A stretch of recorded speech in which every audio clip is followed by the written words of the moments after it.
அஸ்ஸலாமு அலைக்கும். ரொம்ப நாளா ஒரு பணியாரக்கல் வாங்கணும்னு ஆசை எனக்கு. அல்ஹம்துலில்லாஹ் இப்போ தான் ஃப்ளிப்கார்ட்ல இருந்து சொலாரா பிராண்டோடைய இந்த காஸ்ட் அயர்ன் பணியாரக்கல் ₹895க்கு சேல்ல வாங்கியிருந்தேன். ஃப்ளாட் பேஸாக இருந்ததுனா தான் ஈவனாக ஹீட் ஆகும், நல்லா வரும் அப்படின்னு சொல்லி தான் நான் நினச்சிட்டு இருந்தேன். ஆனால் இந்த மாடலும் நல்லாயிருக்கு அப்படின்னு சொல்லி நிறைய பேர் சொன்னாங்க. நிறைய ரிவ்யூஸும் பார்த்தேன்.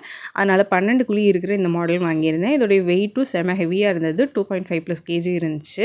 புதுசு ஓப்பன் பண்ணும்போதே அந்த பாக்ஸ் ஒரு மாதிரி பழசாக இருந்தது. ப்ளஸ் கல்லும் பார்த்தீங்கன்னா அங்கங்கே லைட்டாக துருக்கரை பிடிச்ச மாதிரி இருந்துச்சு. நான் ஃபஸ்ட்டு ரிட்டர்ன் பண்ணிடலாம் அப்படின்னு தான் நினச்சேன். அதுக்கப்புறம் எங்கள் மேல் வீட்டு அக்கா கிட்ட காட்டி ஜஸ்ட் ஒரு சஜஷன் கேட்கலாம் அப்படின்னு சொல்லி கேட்டேன். அவங்க பார்த்துட்டு கல் நல்லா இருக்குது, ரிட்டர்ன் பண்ணாத, நான் சொல்கிற மாதிரி சீசனிங் மட்டும் பண்ணிவிட்டு யூஸ் பண்ணு அப்படின்னு சொல்லி சொன்னாங்க.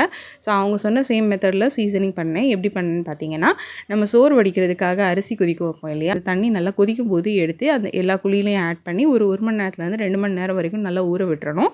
அதுக்கப்புறமா ஒரு சாஃப்டான ஸ்க்ரப் யூஸ் பண்ணி நல்லா வாஷ் பண்ணிவிட்டு அந்த பணியாரக்கல்லை அப்படி ஸ்டவ்வில் வச்சு நல்லா ஹீட் பண்ணி அந்த ஹீட்டில் ஈரம்லாம் காஞ்சதுக்கப்புறமா ஃப்ரண்ட் பேக்னு எல்லா பக்கமும் ஆயில் அப்ளை பண்ணி திருப்பி ஸ்டவ்வில் லோ ஃப்ளேமில் வச்சு லேசாக ஆவி வர வரைக்கும் ஹீட் பண்ணிவிட்டு அப்படியே எடுத்து ஒரு நைட் ஃபுல்லாக அப்படியே வச்சுட்டேன். அதுக்கப்புறம் திருப்பி அடுத்த நாள் நைட் எடுத்து ஆயில் மட்டும் அப்ளை பண்ணி லேசாக ஹீட் பண்ணி எடுத்து வச்சிட்டேன். ஸோ அவ்வளோதான் இதோட சீசனிங் முடிஞ்சது. அதுக்கப்புறம் ஒரு 4-5 நாள் கழிச்சு தான் நான் அதில் பணியாரம் ஊற்றி பார்த்தேன். நான் கொஞ்சம் டவுட்டோட தான் ஊற்றினேன். ஆனால் நான் எதிர்பார்த்ததை விட ரொம்பவே சூப்பராக ஒட்டாமல் பணியாரம் நல்லாவே வந்திருந்தது. வெளியே நல்லா கிறிஸ்பியாகவும் உள்ள நல்லா சாஃப்டாகவும் சூப்பராக இருந்துச்சு. நல்லவேளை நான் அவங்கக்கிட்ட கேட்காம இருந்தேன் அப்படின்னா இந்நேரம் இந்த கல்லை ரிட்டர்ன் பண்ணியிருப்பேன்.